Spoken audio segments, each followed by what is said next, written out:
I am here with students at Wakefield High School in Arlington, Virginia, and we've got students tuning in from all across America, from kindergarten through 12th grade, and I am just so glad that all could join us today.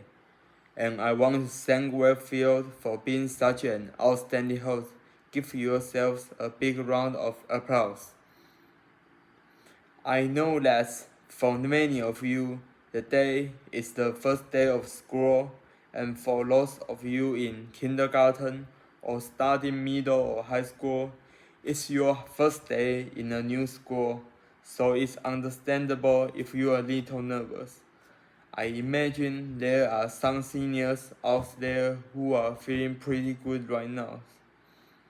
With just one more year to go, and no matter what grade you are in, some of you are probably wishing it was still summer and you stayed in bed just a little bit longer this morning.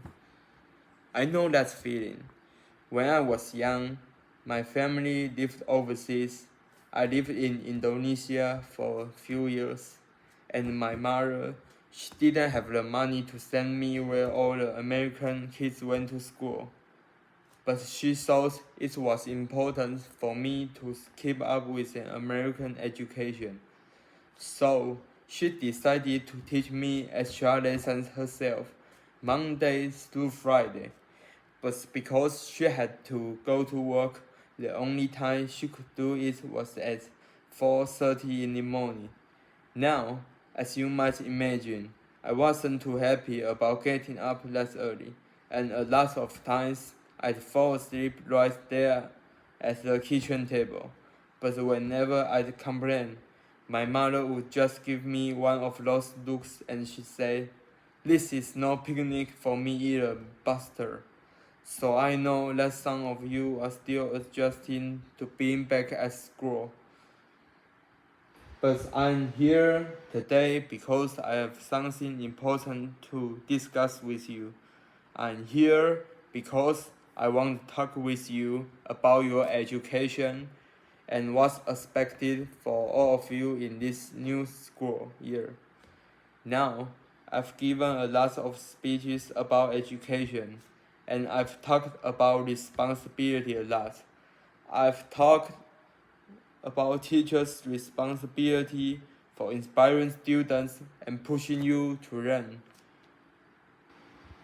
I've talked about your parents' responsibility for making sure you stay on track and you get your homework done and don't spend every waking hour in front of the TV or with the Xbox.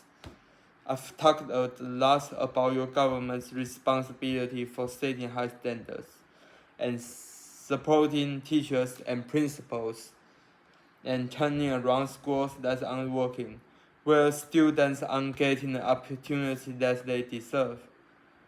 But at the end of the day, we can have the most dedicated teachers, the most supportive parents, the best schools in the world, and none of it will make a difference.